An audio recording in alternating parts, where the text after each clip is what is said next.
여러분 안녕하세요. 정말 이 봄은 온 것 같은데 우리 마음속에 봄은 여전히 먼 것 같습니다. 그렇지만 언제나 기운 내고 여러분과 함께하고 있는 안혜영과 전욕의 안전 빵빵입니다. 네. 네. 빵빵한 네. 하루 시작하겠습니다. 항상 빵빵한 대화, 빵빵한 네. 정보, 빵빵한 논평. 저들이 글쎄, 나라만 빵빵하면 되겠어요. 그러니까 안전하고. 사실 네. 나라가 걱정입니다. 여러 가지로 걱정입니다. 근데 특히 지금 이제 뭐 하는 게 아무것도 없고 하는 것마다 손대는 것마다 마이너스의 손인데 특히 일본하고의 관계는 굉장히 심각하죠. 아주 심각해요. 네. 그런데 현 정권을 담당하고 있는 사람들이 심각한 걸 아는 것인지 저는 의도적으로 심각하게 만드는 것이라는 생각이 듭니다. 저도 그렇게 네. 생각합니다. 지금 요즘 보면은요 언론에서 토착 외구라는 말이 네네. 네? 그러니까 이 말이 뜻하는 거. 그다음에 나경원 그 원내대표를 나베라고 불러요. 네. 그런 식으로 해갖고 일본이 이렇게 보기에 한국은 일본을 완전히 주적으로 삼고 있는 나라가 아닌가. 그리고 지금 언론에서 보면은요 종북보다도 더 심한 욕이 좌파들한테는 말하자면은 너 친일파다. 토착 외구다. 이런 말이 되고 있어요. 네. 근데 이제 일본은 5월 1일에 나름 일본식의 이제 연호가 바뀌는 새로운 국왕이 등장하는 일본의 새로운 시대가 열립니다. 그래서 헤이세이 31년에 마감을 하고 영화 레이와 시대를 열게 돼요. 그래서 이제 나루히토 이제 국왕이 즉위를 하게 됩니다. 네. 참 이 국왕도 이제 오래 기다렸어요. 60 네. 넘어가지고 이제 나오는 건데 참 이 왕도 굉장히 뭐라고 할까요? 평지풍파 속에서 꿋꿋하게 나름대로의 길을 간 거죠. 특히 그 부인인 마사코 비 굉장히 그 몸도 아팠고 소문도 많았고 그다음에 이제 이 공주를 낳았을 때 또 이 일본 안에서 난리가 나고 아들을 못 낳는다. 참 그 평범한 사람으로 태어나는 것이 얼마나 행복한가를 이 두 부부를 보면서 저는 알게 됐는데 문제는 이제 일본은 좀 뭔가 이렇게 새로운 이 축제 분위기 속에서 네. 한일 관계도 좀 새롭게 해야 된다. 지금 좀 마무리를 져야 된다. 이런 분위기가 나오고 있는데 우리나라는 영 그런 것 같지 않아요? 토착 외구 시대를 정말 정말 답답합니다. 그러니까 한심하고요. 현 정부가 거듭 이야기하지만 역사 정치를 하고 있습니다. 네. 그러니까 역사를 정치에 이용하고 있는 것, 이것 때문에 한일 관계를 의도적으로 이용을 하고 있는 것이죠. 네. 이제 기본적으로 저는 그런 생각이 들어요. 북한에 대한 주적, 우리 어찌됐든지 주적이 있습니다. 어느 네. 국가나 주적은 있기 당연하죠. 마련입니다. 그런데 북한에 대한 주적 개념을 바꿔야 되는데 새로운 개념이 없는 거예요. 주적이 없는 거예요. 그래서 총구를 뒤로 돌리는 것이 아닌가 하는 생각이 하나 하고요. 두 번째는 이제 그러면서 저는 그게 고도의 계산인지 아닌지 잘 모르겠습니다. 하다 보니까 이렇게 된 건지 모르겠습니다만 현재 미국이 주도하고 있는 한미일 군사 동맹에서 한국을 떨어뜨려 놔야 되는 겁니다. 이게 북한이 가장 의도하는 거고 중국이 가장 바라는 겁니다. 그래서 그런 의도까지 같이 가는 거 아니냐. 이건 의도였는지 결과였는지는 전 잘 모르겠습니다만 지금 그렇게 가고 있습니다. 이제 국민들은 기본적으로 일본에 대해서 굉장히 거부감이 크잖아요. 우리 역사적인 감정 때문에. 그걸 이용해서 한일 관계를 의도적으로 훼손시키면서 막창으로 몰고 간다. 자, 그때 우리가 얻을 수 있는 득과 실함을 계산해봐야 되는 겁니다. 과연 어떻게 될 것인지. 그러니까 문재인 대통령은 이제 외교 문제에도 굉장히 서툴고 어설픈 아마추어가 분명합니다. 왜 그러냐면은 대통령은요 해야 될 말이 있어요. 하지만 해서는 안 될 말도 있습니다. 근데 문재인 대통령은 대통령 국가 수반으로서 즉 외교의 수장으로서 해서는 안 될 말을 거의 일본에 대해서 퍼붓다시피 하고 있어요. 네. 이것은 뭘 뜻하냐면은 뭐 일본도 그렇고 한때는 미국도 그렇고 중국도 그렇고 수많은 나라들이 했던 국가 수장의 실수, 내부의 문제들을 외부의 적을 겨냥하게 만들어갖고 그렇게 풀어대는 거죠. 물론 일본도 그랬습니다. 그렇지만은 지금과 같은 이 통일 문제라든가 북한 문제가 굉장히 지대한 이 시점에서 일본을 저렇게 적으로 돌리고 또 일본을 완전히 경제적으로도 또 역사적으로도 저렇게 일본에 대해서 투창을 매일매일 하나씩 던지다가는 결국은 부메랑이 돼서 한국 경제 또 한국의 남북 문제 통일에 대해서도 커다란 걸림돌이 될 겁니다. 우리가 아주 냉정히 봐야 되지 않습니까? 자, 이 아시아에서 한국하고 가장 비슷한 나라는 어느 나라입니까, 여러분? 여러분 알고 계실 거예요. 경제적으로는 시장 경제를 하고 있고 그다음에 민주주의란 이름 아래서 선거를 통해 가지고 국가 지도자를 선출하고 민주주의가 나름대로 고통 속에서 성장한 나라 일본하고 한국입니다. 우리가 중국하고 비슷합니까? 우리가 뭐 러시아하고 비슷합니까? 우리는 일본하고 일단 가장 많은 유사점을 갖고 있어요. 그리고 우리의 이웃이 일본이라는 것은 운명입니다, 여러분. 지리적인 숙명입니다. 그렇다면은 우리가 글로벌 시대, 국제화 시대라는 것은 우리하고 가까운 나라하고 관계를 잘 맺어야 됩니다. 물론 저도 일본군 성노예 문제라든가 징용 문제라든가 이런 문제, 일본이 매우 독일과 다르게 게으르고 어떤 점에 있어서는 참 철면피로서 대응했다는 거 압니다. 그런데 이 역사라는 것, 마찬가지로 정치라는 것 앞으로 나아가야 되지 않겠습니까? 근데 이 정부는 계속 뒷걸음질을 하고 있어요. 그래서 5월 1일 날 일본의 새로운 국왕이 이 새로운 시대를 연다 하더라도 우리는 그 시대에 대해서 장막을 칠 것이 아닌가 매우 걱정됩니다. 그러니까 이제 현 정부는 뭐 5월 말에 뭐 일본 최천황 취임도 관심도 없는 것 같고요. 그건 남은 나라 네, 이야기를 네. 그렇게 생각하는 겁니다. 근데 그건 아닌 겁니다. 왜? 일본은 옆집이에요. 옆집에서 큰 행사가 생겼고 그 옆집에 하나 계기가 생긴 겁니다. 옆집 쉽게 말해서 어떤 의미에서는 옆집에 그 주인이 바뀐 거예요. 그렇습니다. 큰 의미에서는. 그런데 그거에 대해서는 관심도 없고 게다가 그 기회를 이용해서 더 어떻게 하겠다는 생각을 가지고 있는지도 모르겠어요. 저는 사실 지금 우리가 해방된 지, 광복된 지가 70년이 지났습니다. 70년이 지났는데 아직까지 친일파 청산을 외치고 있다는 것도 전 넌센스라는 생각이 듭니다.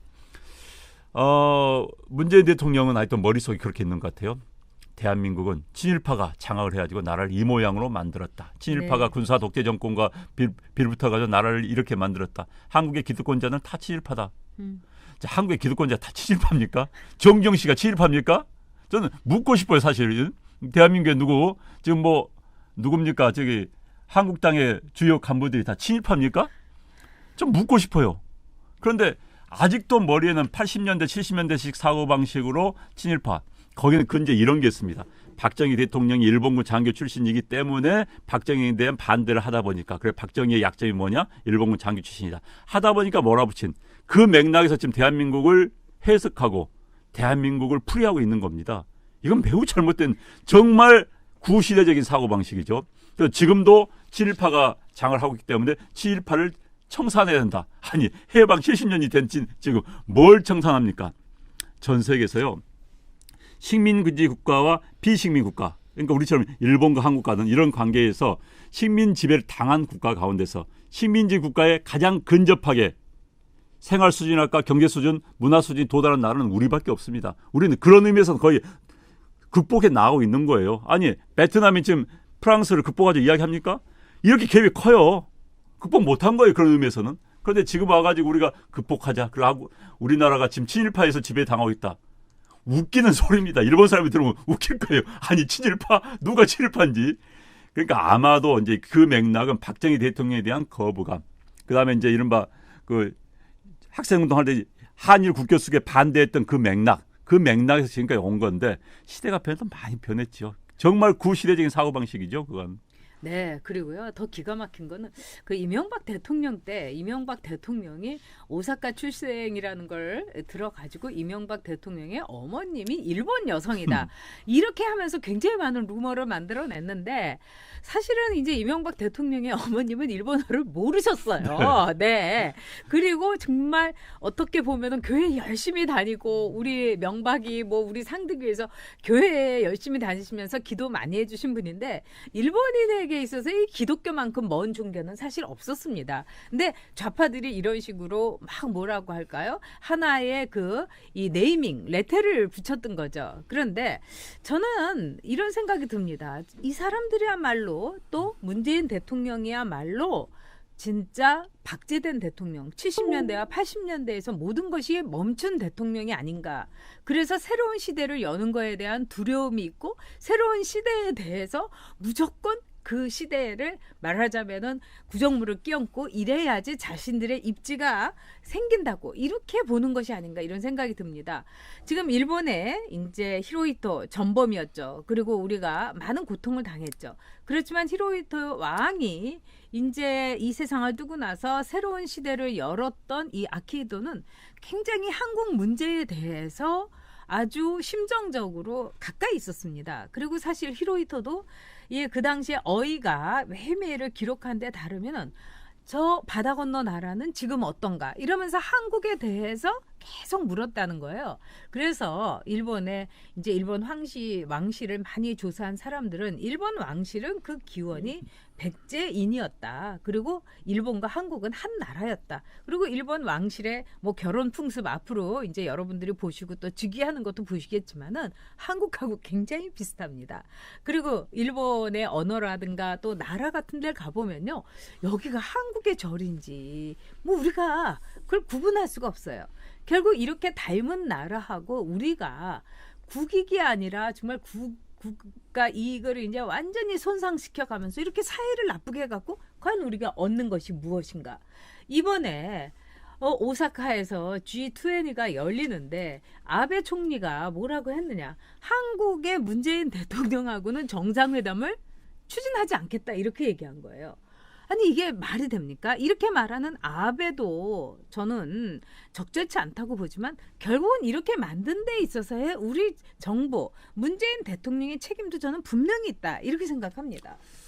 그러니까 지금 우리 이야기의 중요한 건 미래입니다. 네. 과거는 자꾸 이 사람들이 과거가 뭐뭐 해야지 미래가 네. 뭐뭐 하다 이런 식으로 이야기를 해요. 과거 청산을 잘해야지 미래가 든든하다 이야기하는데 과거는 수단이에요. 그 말 자체가 과거는 수단이라는 이야기입니다. 목표는 미래인 거예요. 그런데 이제 이 정부에서는 미래를 이야기한 적을 난 본 적이 없습니다. 네. 적폐, 친일도 다 과거 이야기입니다. 미래를 위해서, 한일 관계의 미래를 위해서, 대한민국의 미래를 위해서, 우리 다음 세대를 위해서 이런 이야기 전 해본 걸 들어본 적이 없어요. 아직 이 순간까지. 이게 우리의 비극인 겁니다. 사실 친일파 하면서 전 이제 이 사람들이요. 아까 이어서 맥락에 이야기를 하자면은 북한에 의존을 하다 보니까 북한 사람들의 유일한 한반도에서 정통성을 주장하는 것이 친일파 청산했다는 것, 독립운동가 출신 김일성이 집권을 했다는 것, 뭐 그거 같이 북한인들이 가장 자랑스러워하는 거예요. 그 남한에 대한 이른바 정통성, 역사적 정통성 강조한 게 그거였습니다. 그래서 그 이야기도 코미디 같은 이야기입니다. 설사 백배 양보해서 김일성이 했다 칩시다. 들어올 때 독립운동 했다는 친구가 소련군 대위계급장 달고 들어왔어요. 그게 독립운동가가 할 이야기입니까? 말이 안 되는 소리고요. 그 독립운동 해봤자 동네에서 그 중대장급, 대대장급 그 역할 하다 들어온 친구가 와가지고는 무슨 뭐 독립운동 했냐 하면서 그렇죠. 북한을 그 네. 정통성 유지를 한 겁니다. 단지 이제 우리는 북한만큼 청산 못한 건 저도 인정을 합니다. 왜? 근데 우리는 이제 자본주의 근대국가를 형성하는 과정에서 직업관료를 운영을 하려다 보니까 그런 부분이 있어요. 솔직히 있습니다. 그러나 그래서 우리가 이렇게 발전했는지도 잘 모르겠어요. 그러나 어찌됐든 지금 이 순간 전 세계에서 이른바 식민 지배 국가에 대해서 아직도 청산한 나라는 우리밖에 아직 없는 거고요. 참 답답한 이야기입니다. 저도 일본 그렇다해서 일본 뭐 별로 썩 마땅치 않습니다. 아비하는 거 썩 마땅치 않습니다. 그러나 미래가 중요하기 때문에 이런 이야기를 하는 겁니다. 김대중 대통령이요 잘한 거 있어요. 한일 관계 문화 개방 확실하게 해버렸습니다. 결국 일본 문화 개방할 때 그때 엄청나게 반대 많았어요. 그럼요. 해버렸습니다. 그러나 결과는 어떻게 됐습니까? 오히려 한국 문화가 일본으로 지금 가고 있습니다. 그렇습니다. 네. 일본에서는 자신감이 필요한데 자꾸 움츠르고 아직까지 청산 이게 무슨 말입니까? 게다가 한일 관계에 대해서 지금 이런 식으로 하면요 우리가 왕따가 됩니다. 국제적인 왕따가 됩니다. 일본이란 나라가 우리들이 생각한 것처럼 그렇게 만만한 나라는 아니거든요. 한국에 이제 우리가 웃으면서 이야기합니다. 전 세계에서 일본을 무시하는 유일한 나라. 이거 뭐 맞아요. 우리 웃으면서 이야기를 했습니다. 그러나 국제관계에서 일본 무시하다가 왕따 당하기가 십상입니다. 네, 그런데 지금 뭐 토착 외국까지 이렇게 표현을 하면서 적폐청산, 일본의 식민잔재 청산 이렇게 얘기하는데 한국으로는 외국인들이 굉장히 놀라는 것이 있습니다. 왜? 아니 세계에서 1945년에 우리가 해방이 됐는데 이 짧은 동안에 완전히 식민잔재가 이렇게 눈에 안 띄는 나라는 대한민국밖에 없다는 거예요. 여러분 미얀마를 가보십시오. 또 말레이시아를 가보십시오. 인도네시아를 가보십시오. 보십시오. 자, 이 미얀마에 가면 모든 것이 영국식 시스템이고 교통도 다 영국식입니다. 말레이시아도 마찬가지고 말레이시아도 알파벳 쓰고요. 인도네시아 가보세요. 350년 동안 그 나라를 지배했던 네덜란드의 모든 잔재가 남아 있습니다. 하다못해 빈땅 맥주도 이렇게 마셔보면 하이네켄하고 맛이 똑같아요. 마찬가지로 어느 나라든지 예를 들면 아프리카에는 프랑스의 여러 가지 흔적이 남아있고 또 베트남을 여러분이 많이 가보셨겠지만 베트남에도 프랑스와 미국의 잔재가 있습니다. 그렇지만은 대한민국만큼 확실하게 몰아낸 나라가 없어요. 그 이유는 일본의 식민지 정책이 워낙 이 한국 사람들이 보통이 아니었기 때문에 세계 식민지 유래 사상 가장 혹독하고 잔인했기 때문에 그 반발도 있다 하지만 우리는 어쩐 점에서는 식민잔재 청산에 상당히 성공적인 나라인 겁니다. 그렇다면은 이제 일본에 대해서 그렇게 식민잔재 과거에 얽매이지 말고 이제 앞으로 나가야 됩니다. 여러분 그 생각하지 않습니까? 앞으로 나가는 사람이 이깁니다. 전진적이고 용감하고 진취적인 민족이 언제나 세계를 지배했습니다. 아까 우리 안영환 선수도 얘기했지만 일본이 우승 나라가 결코 아니죠. 일본 국왕 즉위식 하니까 5월 말에 딱 트럼프 오지 않습니까? 그래서 스모 무슨 우승컵도 주고 그리고 일본 국왕의 첫 번째 손님으로서 미국 대통령이 일본으로 온다는 거, 이 상징성이 얼마나 있습니까? 그런 점에서 지금 문재인 정부가 하고 있는 이 반일적인 정책은 어떤 점에서는 우리 국익을 가장 손상시키는 어떻게 보면 역사에 있어서는 후퇴하는 정책이다. 이렇게 저는 볼 수 있습니다. 이렇게 생각해요. 네, 네. 북한 비핵화 문제에 있어서요. 네. 우리는 문재인 대통령, 트럼프 대통령에게 문재인 대통령의 영향력이 클까요? 아베의 영향력이 클까요? 장담컨대 아베의 영향력이 큽니다. 그렇습니다. 그래서 아베는 알았다는 거 아니에요? 하노이 결정. 그러니까요. 네. 그러니까 워싱턴에서 그런 이야기를 한답니다. 한국에서 워싱턴 오려면은 도쿄를 들러와라. 그 이야기를 한다는 거예요. 뭐 도쿄를 설득을 해라. 일본을 설득해라. 그리고 와서 워싱턴 이야기해라. 이야기를 하는 겁니다. 만약에 일본을 설득하지 않고 우리가 가서 뭐 하고 오면은 일본이 뒤에서 야 그건 말 안 돼. 우리도 잘 알아. 한반도면 우리도 잘 아는데 그건 말 안 돼. 하면 여지없이 틀어지는 거예요. 그게 우리 현실입니다. 뭐 일본이 얄미운 부분도 있어요. 그러나 또 일본은 동북아시아의 자기들 당사자로 생각합니다. 일본의 주적은요 북한입니다. 그 다음에 중국입니다. 일본 군대에. 그렇기 때문에 동북아시아 문제, 북한 문제 관심 갈 수밖에 없는 거예요. 그렇기 때문에 일본도 나름대로 발언권 있다고 생각합니다. 그래서 미국한테 이야기를 속된 말 고자질 하는 거예요. 그런데 우리가 가서 만나고 온 다음에 아베가 그거 아니야. 지금 문재인이 지금 김정은과 너무 친해가지고 말 그거 좀 이상한 소리 하고 있어. 하면 가는 거예요. 그래서 비핵화 문제를 해결하든 또 우리가 동북아에서의 우리의 평화 유지를 하든지 간에 일본의 역할은 굉장히 중요합니다.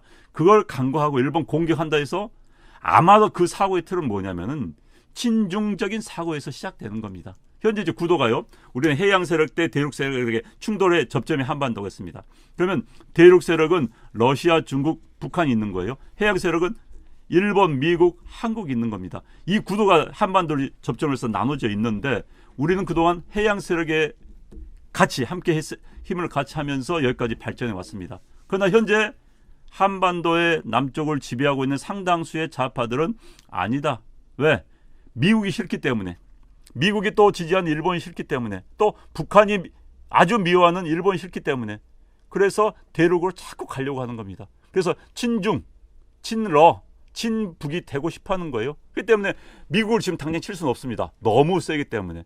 그래서 일본부터 때려치면서 한미일 동맹관계에서 미일 동맹관계로만 놔두고 때려 나오자 하는 이런 그냥 깊은 의도가 있지 않나 하는 합리적 의심을 해봅니다. 그렇습니다. 저도 동감합니다. 지금 우리나라 이 좌파들이 보고 있는 아주 삐딱한 하나의 역사관. 근데 이 삐딱한 역사관은 어떻게 보면 이 눈을 똑바로 해갖고 보면 되는데 가장 중요한 것은 뭐냐. 이 좌파들이 역사에 대한 의지, 또 역사를 어떤 식으로 우리가 살아내야 되나, 이 동시대를 어떤 식으로 살아내야 되느냐는 하나의 의식의 부재라는 겁니다. 그 천박하고 그 얄팍한 의식이 저는 걱정이 됩니다. 자, 어느 나라든지 이웃 나라하고 사이 좋은 나라 별로 없습니다, 여러분. 베트남하고 캄보디아, 베트남하고 라오스 굉장히 사이 나쁘죠. 즉 인접 국가는 역사를 통해서 사이 좋은 적이 없습니다. 그럼에도 불구하고 거기에서 승자는 어떤 일을 했는가? 그 역사를 과감하게 껴안습니다. 예를 들면 독일이 어떤 식으로 자신의 이 전범으로의 역사를 이웃의 프랑스라든가 다른 나라하고 껴안았는가. 일본도 마찬가지입니다. 일본의 아케이도 왕이 즉 중국에를 갔습니다. 그리고 과거사에 대해서 얘기했어요. 자, 그렇다면은 저는 한국에도 아케이도 국왕이 올 수 있었어야 된다고 봅니다. 이제 새로운 시대입니다. 자, 일본의 경우에도 미국하고 이렇게 동반자 리더십의 시대 열기 어려웠을 겁니다. 나가사키하고 그다음에 히로시마에서 얼마나 끔찍한 일이 있었습니까? 물론 그것은 일본이 전쟁을 일으켰기 때문에 그 일본을 전쟁을 패전시키기 위한 미국의 하나의 정당방위였다. 저는 개인적으로 그렇게 생각이 듭니다. 그럼에도 불구하고 거기에서 희생돼서 엄청나게 괴롭고 처참한 인생을 보낸 한 사람 한 사람의 일본인의 인생에 대해서는 우리가 한 인간으로서 참 측은지심을 가질 수밖에 없는 겁니다. 그런데 그런 것을 원한으로 보지 않고 미국과 손을 잡았던 일본, 그렇기 때문에 오늘의 부흥한 일본이 가능했던 겁니다. 나라는요, 내일을 봐야 됩니다. 나라는요, 과감해야 됩니다. 특히 나라의 지도자는 새로운 시도를 늘 꿈꾸고 새롭게 발을 내딛어야 됩니다. 그런 점에서 문재인 대통령이 제발 내일을 보고 앞을 내다보기를 저는 촉구합니다. 게다가 이제 한일 관계가 네. 이제 악화가 되면은 아까 말씀드린 이제 지정학적인 부분뿐만 아니라 이제 경제적인 문제에서요. 지금 이 정부에서는 일본 한번 경제 제재 해봐라라는 분위기가 있는 것 같아요. 그렇죠. 그러면 이제 우리 국민들이 쫙 뭉칠 거 아닙니까? 그것까지 저는 혹시 계산에 넣고 있지 않는 생각이 들어요. 그런데 이제 경제 제재 들어오면요, 우리가 집니다. 이건 현실입니다. 북한 이제 중국이 아니 저기 일본이 우리보다 경제 규모가 한 3배 이상 큽니다. 네. 3배 이상 3.3배에서 한 3.5배 정도 되거든요. 근데 이제 우리하고 딱 붙었다 하면 우리가 져요. 우리 손해 봅니다. 게다가 아까 말씀드린 것처럼 미국의 속된 말로 말빨이 일본이 더 통합니다. 어쨌든 미국은 세계를 운영하는 국가 아닙니까? 그런 상황에서 경제 제재 들어왔다, 우리가 상호 경제 제재 한다, 우리가 지는 것이죠. 그런데 이제 특히 이제 미국의 입장이 지금 굉장히 곤란합니다. 이제 미국의 입장에서 최근에 한국과 일본과의 관계 악화된 것을 굉장히 미국도 우려를 하는 거예요. 왜? 한미일 동맹 구조를 끌고 가야 되는 건데 한국이 자꾸 이탈하려는 거고, 게다가 일본하고 싸우고 있으니까. 그런데 이제 이 미국 조야에서는 한국이 좀 심한 거 아니냐 이런 이야기가 나오고 있다고 합니다. 우리 입장에서 보면 뭐 아닐 수도 있어요. 그러나 미국 입장에서 보면 좀 심한 거 아니냐 이런 이야기가 나오고 있다는 겁니다. 게다가 미국이 지금 인도태평양 전략을 쓰고 있어요. 그러면은 중국을 포위하기 위해서 인도태평양 전략을 쓰고 있는데 한국이 거기 들어오질 않아요. 자꾸 발을 뺍니다. 이것도 미운 거예요. 미국 입장에서 본다면. 그러면 이제 결국은 우리 정부만 왕따를 된다. 정부만 왕따 되면 좋게요? 대한민국이 왕따를 당하는 겁니다. 그러면 누가 피해 봅니까? 5천만 명이 피해 보는 거예요. 우리 대한민국 사람들이. 그럼 가장 피해 큰 사람 누군 줄 알아요? 서민들입니다. 경제가 악화되고 이런 제재를 받으면 결국 부자들은요 다 해결합니다. 서민들 피해를 보는 거예요. 결국 이 정부가 자기들 지지 기반으로 했던 가장 없고 가난한 분들이 손해를 볼 수밖에 없는 구조를 왜 만든지 모르겠냐 이 말이에요 지금. 그리고 얼마나 많은 일본인들이 한국에 오고 얼마나 많은 한국인들이 일본에 갔습니까? 이렇게 오고 가는 게 정상인 겁니다. 근데 최근 들어서 우리나라 사람들은 일본에 가서 엄청 돈을 많이 써주는 중국인 다음으로 많이 가는 이 국가인데 일본 사람들의 발길은 5분의 1로 완전히 그 토막이 나버렸습니다. 네, 굉장히 분위기가 안 좋습니다. 이거는 뭘 뜻합니까? 우리가 완전히 또한 일본의 관광 호구 노릇을 하고 있다는 겁니다. 자, 무기 호갱만 합니까? 관광 호갱까지 목표로 하는 것이 문재인 정권 아닌가? 저는 이런 생각이 듭니다. 이제 문재인 정권 토착 외구 이 과거에 얽매이지 말고 제발 이 나라 국민을 위해서 이 나라 이익을 위해서 새로운 시대를 여는 일본과 함께 한일 신시대를 열기를 바랍니다. 특히 여기서 제가 마지막으로 말씀드리고 싶은 것은 외교 가운데 공공외교라는 게 있습니다. 정부 대 정부가 아니라 우리 정부가 일본 국민들 상대로 국민들의 환심을 사는 것이죠. 네. 지금 한국에 오는 일본 관광객이 급격히 줄고 있습니다. 그건 일본 내에서 혐한 분위기가 일어나고 있습니다. 그건 물론 일본의 구급파들의 무슨 작동, 너 이유가 있죠. 그러나 기본적으로 한국 정부의 이 행태가 일본인들로 하여금 막 꺼리게 한 겁니다. 왜 저래 이렇게 되는 거예요 지금. 그러다 보니까는 일본 내 혐한 바람이 불면서 일본 관광객이 들어오지 않고 우리만 손해 보는 거 아닙니까? 속된 말로 해서. 그래서 그런 것을 막기 위한 외교가 공공 외교입니다. 이 공공 외교 우리는 제로야. 아무것도 하지 않습니다. 하긴 외교부가 지금 무슨 체코슬로바키아를 쓰지 않는 이런 모양이니까 이럴 수도 있겠습니다만은 이 정부 이런 식으로 하다가는 나라 큰일 납니다. 문재인 대통령의 머리는 박제되어 있습니다. 70년대, 80년대. 그러나 우리가 사는 국제 사회에서는 이렇게 박제되고 이렇게 잠자고 있는 대통령을 용납할 수가 없는 겁니다. 잠에서 어서 깨시기 바랍니다. 네. 문재인 대통령. 네, 현해탄 가서 부산 분이시잖아요. 부산 앞바다 하면 일본하고 가깝습니다. 좀 바닷물 세수 좀 하세요. 그래 정신 좀 차리세요. 네. 네, 자 여러분과 함께했던 안전 빵빵. 여러분 다음 시간에 또 뵙겠습니다. 네, 감사합니다. 네, 고맙습니다. 네.